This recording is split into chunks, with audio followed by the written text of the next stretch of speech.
This is the family of Mamna Bibi. They say the 68-year-old mother and grandmother was killed in a U.S. drone strike in October of last year. All they have left to remember her by is this photo from her ID card. Mamna Bibi's son, Rafiqul Rahman, says these x-rays show the injuries sustained by his children when the U.S. drone fired its missile near their home in the village of Gundakala in North Waziristan. Everyone was working in the field where we have crops, and that's when the drone hit. Our farmland is terraced, and so when the missile struck, it was so powerful, some of the children tumbled down the steps. The interviews were carried out by Amnesty International. In a wide-ranging report on drone strikes in Pakistan released on Tuesday, the human rights organization expressed serious concerns over the deaths of people like Mamna Bibi. The US must explain why these people have been killed, people who are clearly civilians.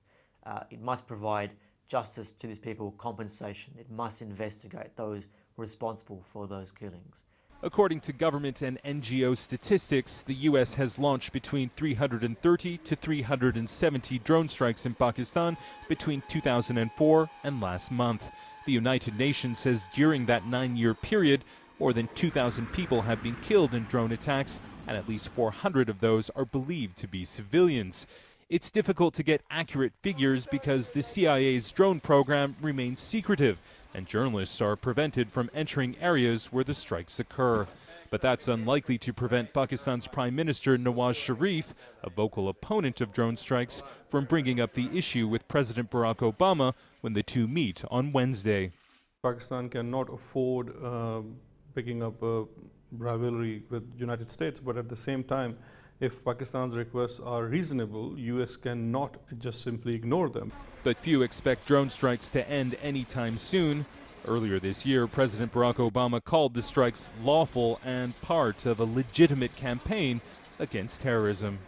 Relations between Pakistan and the U.S. have been tense, particularly since 2011, when Osama bin Laden was found living not far from the Pakistani capital. But in a sign of warming ties, the Obama administration has requested more than $1.5 billion in military and civilian assistance for Pakistan. And while drone strikes will no doubt continue to be a problem between the two countries, it would appear this relationship is on the mend as the U.S. prepares its exit from Afghanistan by the end of next year. Imtiaz, Tyab, Al Jazeera, Islamabad.